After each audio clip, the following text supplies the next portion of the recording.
ये क्या दिख रहा है देखो हर्ष मेरे को बोल रहा नहीं हट रहा है निकल गया अभी ये हर्ष उसका फ्लेवर देख उसका फ्लेवर अब भाई तू उसका कौन सा फ्लेवर है कि तू हर्ष से टाइम नहीं दिख रहा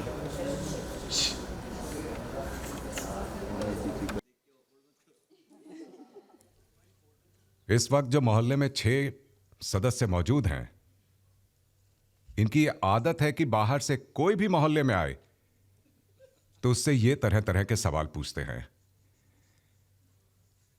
लेकिन आज इसके उलट होने वाला है। आज मोहल्ले वालों से सवाल पूछे जाएंगे। देखें कितने जवाब हैं इनके पास।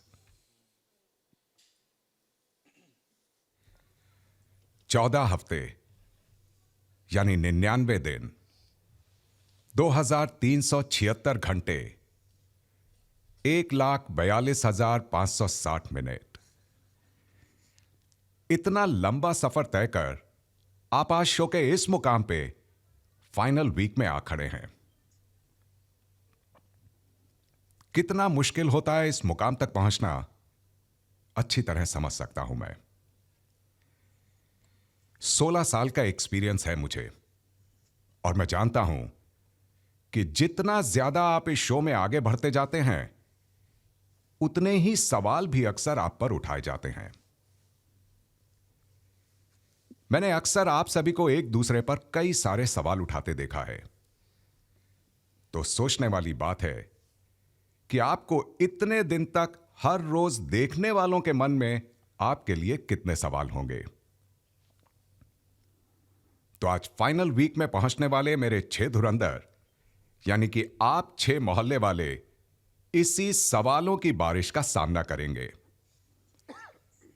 मोहल्ले में प्रेस आई है अपने तीखे सवाल लेकर।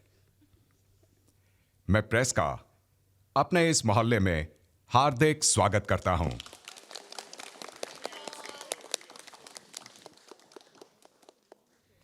एक दूसरे पर सवाल उठाकर अपने विरोधियों को बखूबी जवाब देकर उन्हें पीछे छोड़कर फाइनल वीक में पहुंचने वाले इस सीजन के टॉप 6 अब आपके सामने बैठे हैं। मैं जानता हूं आपके पास कई सवाल हैं इनके लिए। मेरे टॉप 6 अब आपके हवाले। आप प्रेस कॉन्फ्रेंस शुरू कर सकते हैं। हाय ऑल, सबसे पहले तो कॉन्ग्रेचुलेशन फिनाले वीक में पहुंचने के लिए। मेरा सवाल विक्की और अंकिता से। पहले मैं अपने बारे में बताना चाहती हूँ। मैं सोनाली नाइक, TV9 से। विक्की और अंकिता, जिस तरह से बिग बॉस के घर में आप दोनों को लड़ते हुए देखा है, एक सवाल पूछना चाहूँगी, क्या स्क्रिप्टेड है? क्योंकि अभिषेक कुमार ने हाल ही में कहा था, जब बिग बॉस के घर के लाइट्स बंद हो जाते हैं तब आप आपका माइक निकाल कर ये डिस्कस करते हो कि अगले दिन क्या करना है, ताकि फोकस अंकिता पे रहे। विक्की जैन तो ऐसे भी ट्रॉफी जीतने से रहे। तो आप क्या कहना चाहते हैं? ये अभिषेक ने कहा जी, एक तो जी, अच्छी जी। चीज बताई सबसे आपने, पहले क्या मैं कहता है बताना बताता हूँ चाहती इसको। हूँ, अभिषेक खुद ये सोचता है, आई थिंक वो नेक्स्ट डे प्लान करता है।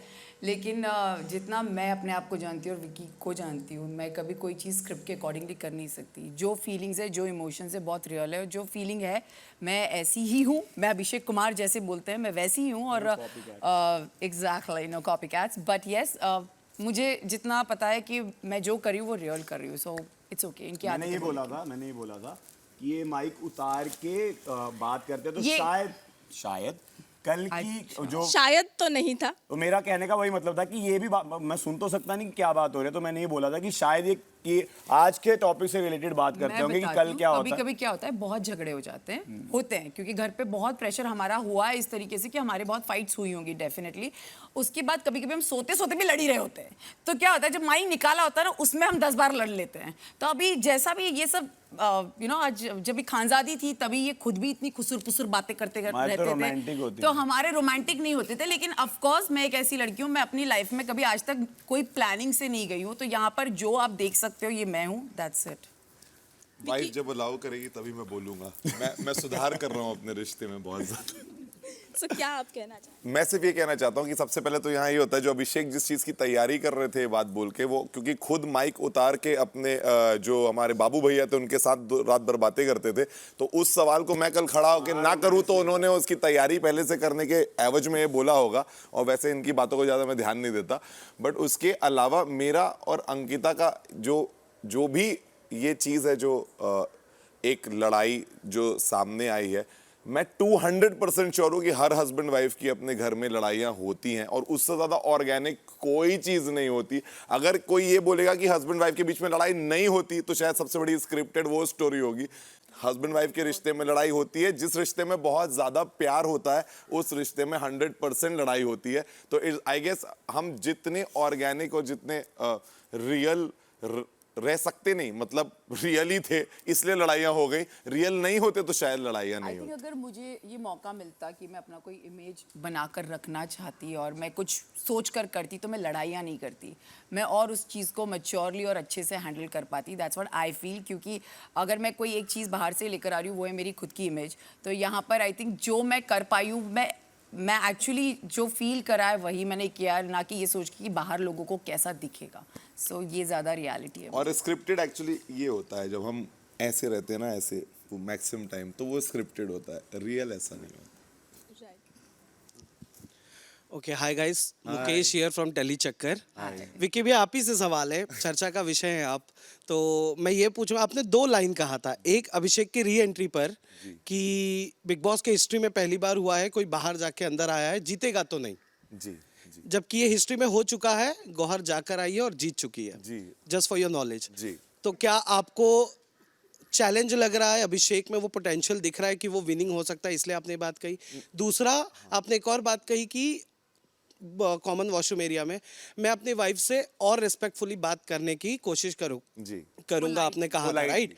तो क्या आप टेलीविजन पर, नेशनल टेलीविजन पर ये मान रहे थे कि जो रिस्पेक्ट वो डिजर्व करती थी वो आप उन्हें नहीं दे रहे थे अभी तक? नहीं, सी मैं ये बताना चाह रहा हूँ कि मोस्ट नेचुरल वे में जब आप चीज़ें कर रहे होते हो, तो सबसे पहले तो हमको ये ध्यान पड़ेगा कि हम सब इंसान हैं, कोई भी भगवान नहीं है यहाँ पे। इंसान से ही गलतियाँ होती हैं, और जो इंसान उन गलतियों को रियलाइज़ करके अगर उनको बोलने की, एक्सेप्टेंस करने की हिम्मत रखता है, तो बदलाव वहीं से शुरू होता है, वरना आप कभी बदलेंगे नहीं। अगर मैं ये चीज़ को हमेशा ये डालता रहूँ कि नहीं मेरी नहीं उनकी गलती है, तो शायद मैं उसको कभी नहीं सुधार पाऊंगा। एक रिश्ते में दोनों को अपनी अपनी गलतियाँ ही सुधारनी है, तभी वो गलती इन दी एंड सुधर सकती है।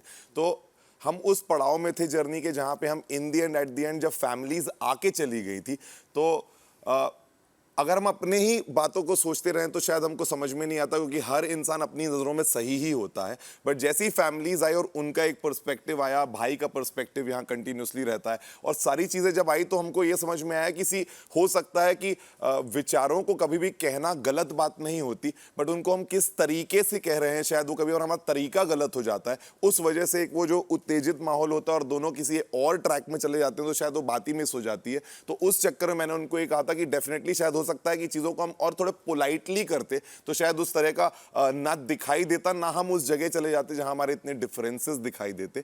तो मेरा मानना यह है कि डेफिनेटली मैं थोड़ा और पोलाइट रह सकता था अपनी अप्रोच में, बट जो भी है, एक रिश्ता बहुत लंबा होता है गाइस। अभी हमारी 2 ही साल हुई है शादी हुए, और किसको 17 लोग के साथ रहने की आदत होती है कि पति पत्नी और 17 लोगों के साथ रह रहे हैं। तो यहाँ पे कोई भी चीज़, और इतना शो का प्रेशर अलग रहता है, अपनी इंडिविजुअलिटी को दिखाने का प्रेशर इतना रहता है, तो मुझे नहीं लगता कि इस जगह आने की कोई भी तैयारी कभी भी हो सकती है। It is considerably one of the most difficult human experience I would say, शायद किसी को भी फेस करना पड़े। तो उसकी ये जर्नी का पार्ट रहा है, बट डेफिनेटली इससे बहुत सारी चीज़ें सीखी हैं, और उसमें जो सुधार लाने हो मैं ज़रूर लाऊंगा। और जो अभिषेक वाला था, तो मैंने सच में वो गौहर वाला देखा नहीं था कि वो एंट्री के बाद आ सकती थी, बट मेरी नज़र में ये था कि अगर हम आज हम सबके माँ बाप ये शो देखते हैं, यू नो, माँ बाप को सबसे पहली एक चीज़, या हमको भी अपनी पहली चीज़ होती है कि अगर हमारे क्लोज वंस हो तो उनकी सिक्योरिटी कितनी ज़्यादा महत्वपूर्ण है।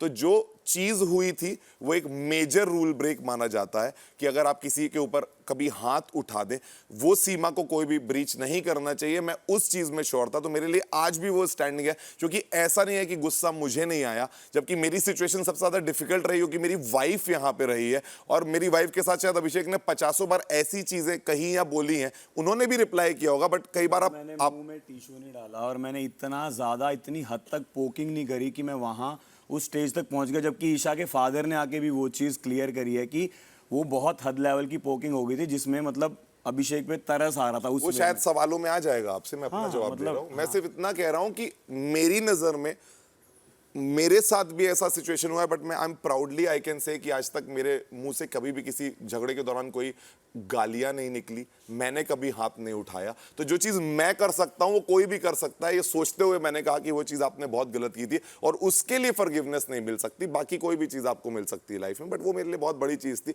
और एक जो जीतने वाली पोजीशन होती है उसके हिसाब से मुझे ऐसा लगता है कि अगर इतना मेजर रूल ब्रेक करके भी आप जीत सकते हैं, तो that is not going to be a right example to be set for henceforth seasons is what I believe in. That's it. Hi everyone, Hello. Munawar आपके लिए क्वेश्चन है। अंकिता को ऐसा लगता है कि आपने बिना कुछ किए ही यहाँ पे आ गए हैं फिनाले वीक में, कोई गेम प्लान रहा ही नहीं है आपका। क्या कहना चाहेंगे? आपकी बेस्ट फ्रेंड को ही नहीं लगा कि आपने कुछ किया है?